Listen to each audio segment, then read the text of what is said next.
Islamic Knowledge Urdu 2.0 کہ ایک شخص نبی کریم صلی اللہ علیہ وسلم کی خدمت میں حاضر ہوا اور عرض کی کہ یہ بدنصیب رمضان میں اپنی بیوی سے جمع کر بیٹھا ہے۔ آپ صلی اللہ علیہ وسلم نے دریافت فرمایا کہ تمہارے پاس اتنی طاقت نہیں ہے کہ ایک غلام آزاد کر سکو؟ اس نے کہا کہ نہیں۔ آپ نے پھر دریافت فرمایا کیا تم پے در پہ 2 مہینے کے روزے رکھ سکتے ہو؟ اس نے کہا کہ نہیں۔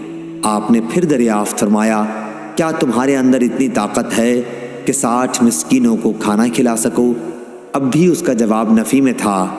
راوی نے بیان کیا پھر نبی کریم صلی اللہ علیہ وسلم کی خدمت میں ایک تھیلا لایا گیا جس میں کھجوریں تھیں، عرق زنبیل کو کہتے ہیں۔ حضرت صلی اللہ علیہ وسلم نے فرمایا کہ اسے لے جا اور اپنی طرف سے محتاجوں کو کھلا دے۔ اس شخص نے کہا میں اپنے سے بھی زیادہ محتاج کو، حالانکہ 2 میدانوں کے درمیان کوئی گھرانہ ہم سے زیادہ محتاج نہیں۔ آپ صلی اللہ علیہ وسلم نے فرمایا کہ پھر جا اپنے گھر والوں ہی کو کھلا دے۔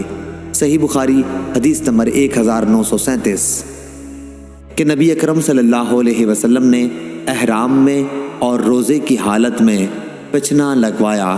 صحیح بخاری حدیث نمبر 1938 نبی کریم صلی اللہ علیہ وسلم نے روزے کی حالت میں پچنا لگوایا۔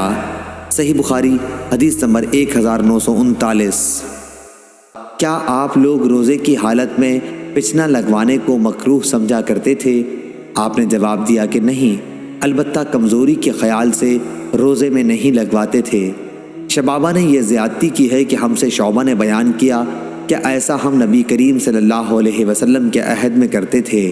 صحیح بخاری حدیث نمبر 1940 ہم رسول اللہ صلی اللہ علیہ وسلم کے ساتھ سفر میں تھے روزے کی حالت میں۔ حضرت صلی اللہ علیہ وسلم نے ایک صاحب بلال سے فرمایا کہ اتر کر میرے لیے ستو گھول لے۔ انہوں نے عرض کی یا رسول اللہ صلی اللہ علیہ وسلم ابھی تو سورج باقی ہے۔ آپ صلی اللہ علیہ وسلم نے پھر فرمایا کہ اتر کر ستو گھول لے۔ اب کی مرتبہ بھی انہوں نے وہی عرض کی یا رسول اللہ صلی اللہ علیہ وسلم ابھی سورج باقی ہے، لیکن آپ صلی اللہ علیہ وسلم کا حکم اب بھی یہی تھا کہ اتر کر میرے لیے ستو گھول لے۔ پھر آپ صلی اللہ علیہ وسلم نے ایک طرف اشارہ کر کے فرمایا کہ جب تم دیکھو کہ رات یہاں سے شروع ہو چکی ہے تو روزے دار کو افطار کر لینا چاہیے۔ اس کی مطابقت جریر اور ابو بکر بن عیاش نے شیبانی کے واسطے سے کی ہے، اور اسے ابن ابی اوفا رضی اللہ عنہ نے کہا کہ میں رسول اللہ صلی اللہ علیہ وسلم کے ساتھ سفر میں تھا۔